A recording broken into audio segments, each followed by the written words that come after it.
కొన్ని రోజులుగా తెలుగు రాష్ట్రాల్లో కోమటిరెడ్డి వెంకటరెడ్డి పేరు హాట్ టాపిక్గా మారింది. తెలుగు రాజకీయాల్లో సుపరిచితుడైన కోమటిరెడ్డి వెంకటరెడ్డి పేరు చెప్పకుండా మళ్లీ విడత తెలంగాణ ఉద్యమాన్ని చెప్పలేం. తెలంగాణ కోసం తన పదవికి రాజీనామా చేసి నిరాహార దీక్ష చేసిన తొలి కాంగ్రెస్ నాయకుడు కూడా ఈయనే. విద్యార్థి సంఘ నాయకుడిగా రాజకీయాల్లోకి వచ్చిన కోమటిరెడ్డి వెంకటరెడ్డి ఎమ్మెల్యేగా, ఎంపీగా వరుసగా గెలుస్తూ వస్తున్నారు. రాష్ట్ర రాజకీయాల్లో తనదైన ముద్ర వేశారు. తాజాగా ఓ మీడియా ప్రసారం చేసిన కథనంపై ఎమోషన్ అయ్యారు. ఈ నేపథ్యంలో రాష్ట్ర రాజకీయాల్లో తనదైన ముద్ర వేయడంతో పాటు నల్గొండ జిల్లా రాజకీయాలను శాసించిన కోమటిరెడ్డి వెంకటరెడ్డి గురించి కొన్ని విషయాలు తెలుసుకుందాం. రాజకీయాల్లో కోమటిరెడ్డి బ్రదర్స్గా పేరు తెచ్చుకున్న వారిలో పెద్దవారు కోమటిరెడ్డి వెంకటరెడ్డి. ఈయన 1965 మే 23న ఉమ్మడి నల్గొండ జిల్లా నార్కెట్పల్లి మండలం బ్రాహ్మణ వెల్లంల గ్రామంలో పుట్టారు. తల్లిదండ్రులు సుశీలమ్మ, పాపిరెడ్డి.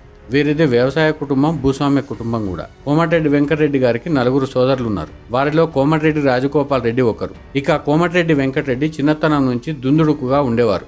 దీంతో గ్రామాల్లో సహజంగా ఉండే రాజకీయాల ప్రభావం పిల్లలపై పడకూడదన్న ఉద్దేశంతో పాపిరెడ్డి గారు కోమటిరెడ్డి వెంకటరెడ్డిని హైదరాబాద్లో ఉంచి చదివించారు. హైదరాబాద్లోని మలక్పేటలో ఉన్న పొట్టి శ్రీరాములు హై స్కూల్ నుంచి 1980లో 10వ తరగతి పూర్తి చేశారు కోమటిరెడ్డి వెంకటరెడ్డి. 1982లో పత్తర్గట్టిలోని ఎస్పీ సైన్స్ కాలేజ్ నుంచి ఇంటర్, 1986లో హైదరాబాద్లోని సిబిఐటి నుంచి బీఈ పూర్తి చేశారు. ఇంటర్మీడియట్ చదువుతున్నప్పుడే రాజకీయ అంశాలపై ఆసక్తి ఏర్పడింది. ఇక బీఈ చదువుతున్నప్పుడు ఎన్ఎస్యుఐలో చేరారు.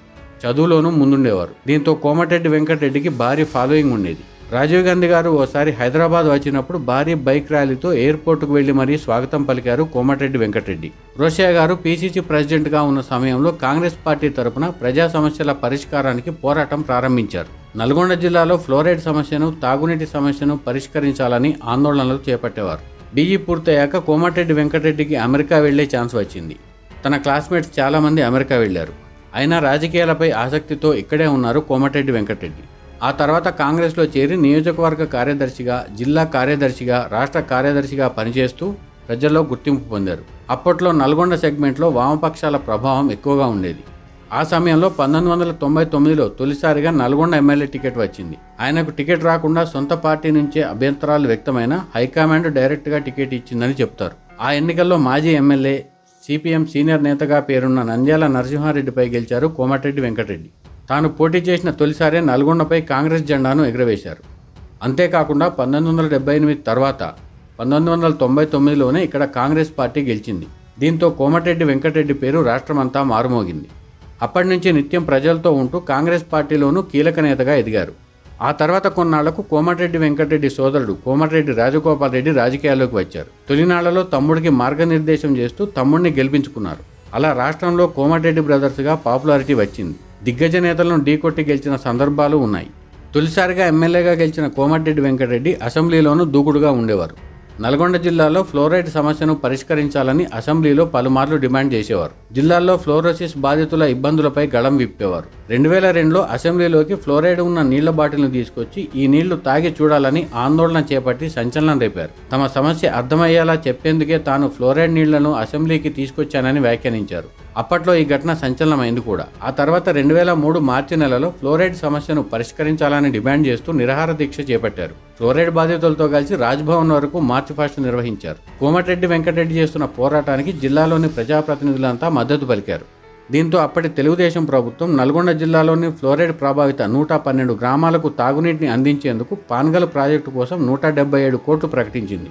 ఇప్పటి బడ్జెట్, ఇప్పటి రూపాయి విలువతో లెక్కిస్తే ఆ బడ్జెట్ అప్పట్లో దాదాపు 1000 కోట్లు ఉంటుందని చెప్పవచ్చు. ఇక 2004లో రెండోసారి ఎమ్మెల్యేగా ఎన్నికయ్యారు కోమటిరెడ్డి వెంకటరెడ్డి. కొన్ని సందర్భాల్లో అప్పటి సీఎం వైఎస్ రాజశేఖర రెడ్డితో డి అంటే డి అనేవారని కూడా పేరు తెచ్చుకున్నారు. ఏదైనా సమస్యను పోరాడి సాధించే వ్యక్తిగా పేరు తెచ్చుకున్నారు కూడా. జిల్లాలోని ఇతర ప్రజాప్రతినిధుల సహకారంతో నల్గొండ, మహబూబ్నగర్ జిల్లాలకు సాగునీరు అందించేలా ఎస్ఎల్బీసీ ప్రాజెక్టుకు 2900 కోట్ల రూపాయల భారీ నిధులు మంజూరు చేయించుకోగలిగారు. అంతేకాకుండా బ్రాహ్మణ వెల్లంల ప్రాజెక్టును కూడా మంజూరు చేయించుకున్నారు కోమటిరెడ్డి వెంకటరెడ్డి. అలా ప్రజా సమస్యలపై పోరాడుతూ గుర్తింపు తెచ్చుకున్న కోమటిరెడ్డి వెంకటరెడ్డి కాంగ్రెస్ పార్టీలో ఉంటూనే తెలంగాణ ఏర్పాటు కోసం తన గళాన్ని వినిపించేవారు. 10 ఏళ్ల పాటు ఎమ్మెల్యేగా ఉన్న కోమటిరెడ్డి వెంకటరెడ్డి నియోజకవర్గంలో పలు అభివృద్ధి కార్యక్రమాలను సాధించి చూపెట్టడంతో వరుసగా 2009లో 3వ సారి గెలిచారు. అప్పట్లో కోమటిరెడ్డి వెంకటరెడ్డికి మంత్రి పదవి ఇవ్వటం ఇష్టం లేకున్నా తప్పనిసరి పరిస్థితుల్లో వైఎస్ రాజశేఖర రెడ్డి కోమటిరెడ్డి వెంకటరెడ్డికి మంత్రి పదవి ఇచ్చారని చెబుతారు. వైఎస్ రాజశేఖర రెడ్డి ప్రభుత్వంలో ఉమ్మడి ఏపీలో ఐటీ, క్రీడలు, యువజన సర్వీసులు కేబినెట్ మంత్రిగా ఉన్నారు కోమటిరెడ్డి వెంకటరెడ్డి. హైదరాబాద్లో 46 ఎకరాల్లో టీసీఎస్ క్యాంపస్లో 2వ టవర్ ఏర్పాటుకు చొరవ తీసుకున్నారు. క్రీడా మంత్రిగా కామన్వెల్త్ క్రీడల సమయంలో సైనా నెహ్వాల్ వంటి బ్యాడ్మింటన్ క్రీడాకారులకు ప్రోత్సాహకాలు అందించాలని సిఫారసు చేశారు. ఆయన చేసిన సిఫార్సులకు రాష్ట్ర ప్రభుత్వం ఆమోదం తెలిపింది కూడా. ఆ తర్వాత మంత్రివర్గ పునర్వ్యవస్థీకరణలో ఆయన శాఖలు మారాయి.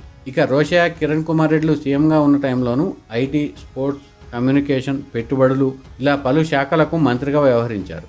ఆ సమయంలో తెలంగాణ ఉద్యమం ఉవ్వెత్తున లేచింది. కోమటిరెడ్డి వెంకటరెడ్డి తెలంగాణ కోసం అసెంబ్లీ సాక్షిగా పట్టుబట్టేవారు. 2009లో తెలంగాణ రాష్ట్ర సాధనకు రిలే నిరాహార దీక్షలు చేశారు. తెలంగాణ ఏర్పాటు ఆవశ్యకతను వివరిస్తూ పాంప్లెట్లు పంచేవారు. పలుచోట్ల విద్యార్థులతో సమావేశాలు నిర్వహించారు. అందుకే తెలంగాణ ఉద్యమంలో పాల్గొన్న కాంగ్రెస్ నాయకుల్లో ముందు వరుసలో నిలిచారు కోమటిరెడ్డి వెంకటరెడ్డి. ఆ సమయంలో మరో అంశంపైన రాజకీయ వర్గాల్లో చర్చ జరిగింది. రాష్ట్ర సాధన కోసం కోమటిరెడ్డి వెంకటరెడ్డి ఉద్యమకారులతో కలిసి అసెంబ్లీ వేదికగా దీక్షకు సిద్ధం అవుతుండడం అన్ని పార్టీల్లో చర్చకు కారణమైంది. అదే సమయంలో కేసీఆర్ కూడా సడన్గా దీక్ష చేపట్టారని చెబుతారు. దాంట్లో వాస్తవాలెంత అనే అంశాన్ని పక్కన పెడితే తెలంగాణ ఉద్యమంలో కాంగ్రెస్ పార్టీ తరఫున ముందంజలో నిలిచారు కోమటిరెడ్డి వెంకటరెడ్డి. అదే సమయంలో తన మంత్రిత్వ శాఖకు, తన పదవికి కూడా రాజీనామా చేశారు. తెలంగాణ రాష్ట్ర సాధనే ధ్యేయంగా నల్గొండలో 2011లో నిర్వరిక నిరాహార దీక్ష చేపట్టారు. 9 రోజుల పాటు ఆయన దీక్షను కొనసాగించడంతో ఆయన ఆరోగ్యం విషమించింది కూడా. పోలీసులు ఆయన దీక్షను భగ్నం చేసి హైదరాబాద్లోని నిమ్స్కు తరలించారు. ఆసుపత్రిలో చేర్చినప్పటికీ ఆయన ఆహారం తీసుకునేందుకు నిరాకరించారు. ఆయన ఆరోగ్యం రోజురోజుకు క్షీణిస్తుండటంతో దీక్షను విరమించాలని కాంగ్రెస్ పార్టీకి సంబంధించిన ముఖ్య నాయకులు చెప్పినా కోమటిరెడ్డి వినిపించుకోలేదు. దీంతో కోమటిరెడ్డి వెంకటరెడ్డి చేస్తున్న దీక్ష కాంగ్రెస్ పార్టీని ఆందోళనకు గురిచేసింది. ఓ సందర్భంలో పార్టీ నుంచి సస్పెండ్ చేస్తారనే చర్చ కూడా నడిచింది. అయితే కోమటిరెడ్డి వెంకటరెడ్డిని కనుక సస్పెండ్ చేస్తే పార్టీ మరింత ఇబ్బంది పడుతుందని భావించిన అధిష్టానం కోమటిరెడ్డి వెంకటరెడ్డికి రాష్ట్ర ఏర్పాటుకు హామీ ఇచ్చి దీక్ష విరమణకు ఒప్పించిందని చెబుతారు.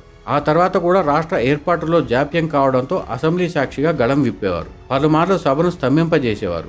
అప్పట్లో సీఎంగా ఉన్న కిరణ్ కుమార్ రెడ్డిపై పలుమార్లు విమర్శలు చేశారు కోమటిరెడ్డి వెంకటరెడ్డి. కొన్నిసార్లు అసెంబ్లీ నుంచి సస్పెండ్ అయ్యారు కూడా. అలా తెలంగాణ ఏర్పాటు కోసం తన పదవులకు రాజీనామా చేసిన తొలి కాంగ్రెస్ నేతగా కోమటిరెడ్డి వెంకటరెడ్డి గుర్తింపు పొందారు. ఆ సమయంలోనే కోమటిరెడ్డి వెంకటరెడ్డి వ్యక్తిగత జీవితంలో అత్యంత విషాదం నెలకొంది. ఆయన కుమారుడు ప్రతీక్ రెడ్డి రోడ్డు ప్రమాదంలో మరణించారు.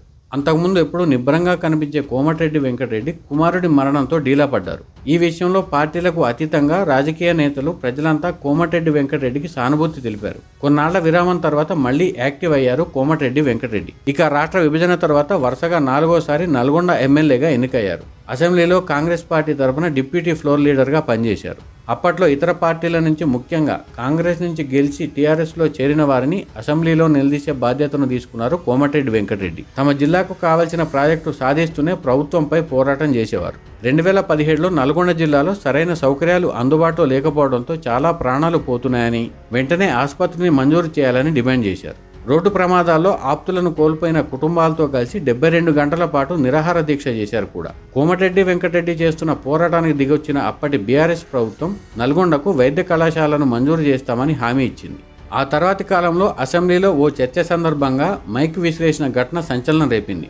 ఆ ఇష్యూని నేపథ్యంగా తీసుకుని కోమటిరెడ్డి వెంకటరెడ్డిని ఎమ్మెల్యేగా డిస్క్వాలిఫై చేశారు అప్పటి స్పీకర్. ఈ ఘటన అప్పట్లో దేశవ్యాప్తంగా సంచలనం రేపింది, చర్చకు కారణమైంది కూడా. ఆ తర్వాతి కాలంలో కోమటిరెడ్డి వెంకటరెడ్డిని ఓడించాలనే లక్ష్యంతో బీఆర్ఎస్ పార్టీ సర్వశక్తులు ఒడ్డింది. పలు కారణాలతో 2018లో అనూహ్యంగా తన శిష్యుడి చేతిలో ఓడిపోయారు కోమటిరెడ్డి వెంకటరెడ్డి. ఆ ఓటమితో హర్ట్ అయిన కోమటిరెడ్డి వెంకటరెడ్డి ఇక రాజకీయాలకు స్వస్తి చెబుతానని ప్రకటించారు.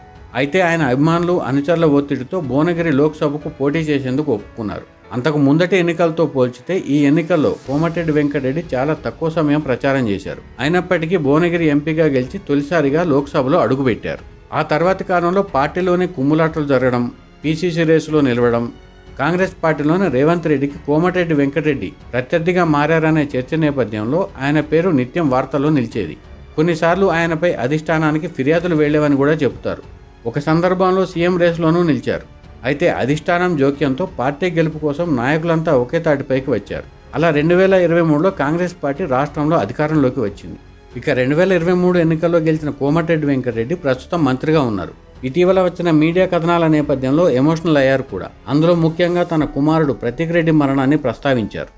ఇక కోమటిరెడ్డి వెంకటరెడ్డి ఫ్యామిలీ విషయానికి వస్తే కోమటిరెడ్డి వెంకటరెడ్డి భార్య పేరు సవితారెడ్డి. వీరికి ఒక కుమారుడు, ఒక కుమార్తె.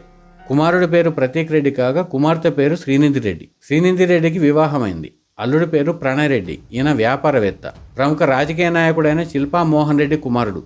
ఇక కోమటిరెడ్డి వెంకటరెడ్డి కుమారుడు ప్రతీక్ రెడ్డి 2011 డిసెంబర్ 20న హైదరాబాద్లోని ఔటర్ రింగ్ రోడ్లో జరిగిన ప్రమాదంలో మరణించాడు. స్నేహితులతో కలిసి ప్రతీక్ రెడ్డి ఓఆర్ఆర్ సర్వీస్ రోడ్డుపై కారులో ప్రయాణిస్తుండగా కొల్లూరు శివార్లలో ప్రతీక్ రెడ్డి కారుకు గొర్రెలు అడ్డం వచ్చాయి. అప్పటికే వేగంగా వెళ్తున్న ప్రతీక్ రెడ్డి కారు గొర్రెలు అడ్డం రావడంతో అదుపు తప్పి బోల్తా పడింది. ఆ వేగానికి కారులో ఉన్న ప్రతీక్ రెడ్డితో పాటు ఆయన స్నేహితులు కూడా కారులో నుంచి బయటకు వచ్చి పడిపోయారంటే ప్రమాద తీవ్రత ఎంత స్థాయిలో ఉందో అర్థం చేసుకోవచ్చు. ఈ ప్రమాదంలో ప్రతీక్ రెడ్డి అక్కడికక్కడే చనిపోగా మిగతా ఇద్దరు గాయపడ్డారు. కుమారుడి మరణంతో కోమటిరెడ్డి వెంకటరెడ్డి డీలా పడ్డారు. అంతకుముందు కోమటిరెడ్డి వెంకటరెడ్డిని చూసిన వారికి, కుమారుడి మరణం తర్వాత కోమటిరెడ్డి వెంకటరెడ్డిని చూసిన వారికి ఆ తేడా స్పష్టంగా కనిపిస్తుంది కూడా. ఇక కుమారుడి మరణం తర్వాత కుమారుడి జ్ఞాపకార్థం కోమటిరెడ్డి ప్రతీక్ రెడ్డి ఫౌండేషన్ను ఏర్పాటు చేశారు. కుమారుడి పేరుతో 3.5 కోట్ల రూపాయలతో నల్గొండలో ప్రభుత్వ జూనియర్ కాలేజీని, బాలికల కోసం వృత్తి విద్యా నైపుణ్య కళాశాలను నిర్మించారు. రోడ్డు భద్రతపై అవగాహన కార్యక్రమాలను కూడా చేపడుతున్నారు. ఆ ఫౌండేషన్ తరపున ఒక అంబులెన్స్ను కూడా నడుపుతున్నారు. ఏటా ఆ ఫౌండేషన్ ఆధ్వర్యంలో జాబ్ మేళాలను నిర్వహిస్తూ యువతకు ఉద్యోగ అవకాశాలు కల్పిస్తున్నారు. ఇక ఇన్ఫోసిస్ నారాయణమూర్తి గారి దగ్గర బంధువు, ఇన్ఫోసిస్లో కీలకంగా ఉన్న వ్యక్తి నిర్వహించే దేశపాండే ఫౌండేషన్తో కలిసి పేద విద్యార్థుల చదువు కోసం ఆర్థికంగా సహాయం అందిస్తున్నారు కోమటిరెడ్డి వెంకటరెడ్డి.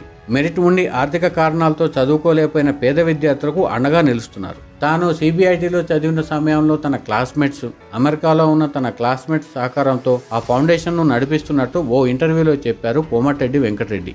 ఇక కోమటిరెడ్డి వెంకటరెడ్డి సోదరుడు కోమటిరెడ్డి రాజగోపాల్ రెడ్డి విషయానికి వస్తే, కోమటిరెడ్డి రాజగోపాల్ రెడ్డి 2009 ఎన్నికల్లో ప్రత్యక్ష రాజకీయాల్లోకి వచ్చారు. కాంగ్రెస్ పార్టీ నుంచి భువనగిరి ఎంపీగా గెలిచారు. అయితే 2014 లోక్సభ ఎన్నికల్లో ఓడిపోయారు. ఆ తర్వాత స్థానిక సంస్థల ఎమ్మెల్సీగా పోటీ చేశారు. ఆ సమయంలోనే తమ్ముడి గెలుపు కోసం కోమటిరెడ్డి వెంకటరెడ్డి పట్టుదలతో పనిచేస్తుంటే ఓ వ్యక్తి నుంచి ఫోన్ వచ్చిందట. ఎన్నికల బారి నుంచి మీ తమ్ముడు కోమటిరెడ్డి రాజగోపాల్ రెడ్డిని తప్పించాలని, లేదంటే చంపేస్తామని హిందీలో వార్నింగ్ ఇచ్చారట. అయితే ఆ బెదిరింపులకు భయపడని కోమటిరెడ్డి వెంకటరెడ్డి తాను తన తమ్ముడిని ఎన్నికల బరి నుంచి తప్పించేది లేదని, మీరు చంపుకోవాలంటే ఎప్పుడైనా చంపుకోవచ్చని క్లారిటీగా చెప్పారట. ఆ తర్వాత ఆ నంబరు ఎవరిదనేది ఎంక్వైరీ చేస్తే ఆ నంబరు నయీందని తేలిందని ఓ ఇంటర్వ్యూలో చెప్పారు కోమటిరెడ్డి వెంకటరెడ్డి. ఆ ఎన్నికల్లో తమ్ముడిని గెలిపించుకుని తాను ఎవరికీ భయపడేది లేదని మరోసారి తేల్చి చెప్పారు. ఆ తర్వాతి కాలంలో కోమటిరెడ్డి రాజగోపాల్ రెడ్డి మునుగోడు నుంచి పోటీ చేస్తూ వస్తున్నారు. అయితే కోమటిరెడ్డి రాజగోపాల్ రెడ్డి కొంతకాలం క్రితం కాంగ్రెస్ను వీడి బీజేపీలో చేరారు. ఆ తర్వాత కొంతకాలానికే మళ్ళీ కాంగ్రెస్లోకి వచ్చారు. ఈ అంశంపై ఓ ఇంటర్వ్యూలో కోమటిరెడ్డి వెంకటరెడ్డి స్పందిస్తూ, తొలినాళ్లలో తాను తన తమ్ముడికి సపోర్ట్ ఇచ్చానని, అయితే ఆయన సీనియర్ అయిన తర్వాత తాను సలహా ఇవ్వాల్సిన అవసరం రాలేదని, తాము ఎప్పుడు కలిసినా రాజకీయాల గురించి తక్కువగా మాట్లాడుకుంటామని చెప్పారు. మరికొన్ని విషయాలకు వస్తే, కోమటిరెడ్డి వెంకటరెడ్డి ఎమ్మెల్యేగా ఉన్న సమయంలో మోటార్ బైక్ పైనే నియోజకవర్గంలో తిరిగేవారు. తనకు ఎక్కువగా ప్రజలతో ఉండటమే ఇష్టమని, కాన్వాయ్ను ఇష్టపడనని, ప్రస్తుతం తప్పనిసరి పరిస్థితుల్లో వాహనాలు పెరిగాయని చెప్పారు. 28 నెలల పాటు మంత్రిగా ఉన్నప్పుడు కూడా నియోజకవర్గంలో నిత్యం బైక్పై తిరిగేవారు. సాధారణంగా ప్రత్యేక మీటింగ్లు, ప్రత్యేక పరిస్థితుల్లో ఉంటే తప్ప తన ఫోన్ ఎప్పుడూ ఆయన దగ్గరే ఉంచుకుంటారు. ఇక కోమటిరెడ్డి వెంకటరెడ్డి సంబంధికులకు చెందిన కంపెనీలు కూడా కాళేశ్వరం ప్రాజెక్టు నిర్మాణంలో పాలు పంచుకున్నాయని విమర్శలు వచ్చాయి. తాజాగా సింగరేణి కాలనీస్కి సంబంధించిన మైనింగ్ వ్యవహారంలోనూ ఆయన పేరు మరోసారి తెరపైకి వచ్చింది. తన అనుచరుడు కాంగ్రెస్ నేత బొడ్డుపల్లి శ్రీనివాస్ హత్య జరిగిన సమయంలో చాలా ఎమోషనల్ అయ్యారు కోమటిరెడ్డి వెంకటరెడ్డి. తన కుడిభుజమైన బొడ్డుపల్లి శ్రీనివాస్ అంత్యక్రియలో పాల్గొన్న కోమటిరెడ్డి వెంకటరెడ్డి కన్నీరు పెట్టుకుంటూ పాడమోశారు కూడా. ఇక కోమటిరెడ్డి వెంకటరెడ్డి ఆస్తుల విషయానికి వస్తే 2023 ఎన్నికల అఫిడవిట్ ప్రకారం ఆయన కుటుంబానికి దాదాపు 34 కోట్ల రూపాయల ఆస్తులు ఉండగా ₹1 కోటి వరకు అప్పులున్నాయి. మొత్తం మీద తన అభిమానులతో కేవీఆర్గా పిలుచుకునే కోమటిరెడ్డి వెంకటరెడ్డి విద్యార్థి సంఘాల ద్వారా రాజకీయాల్లోకి వచ్చి నిలదొక్కున్నారు. రాష్ట్ర రాజకీయాల్లోనూ తనదైన ముద్ర వేశారు. ఆయన రానున్న కాలంలో మరిన్ని విజయాలు సాధించాలని కోరుకున్నాం. ఇవి కాంగ్రెస్ అగ్రనేత కోమటిరెడ్డి వెంకటరెడ్డికి సంబంధించిన అంశాలు.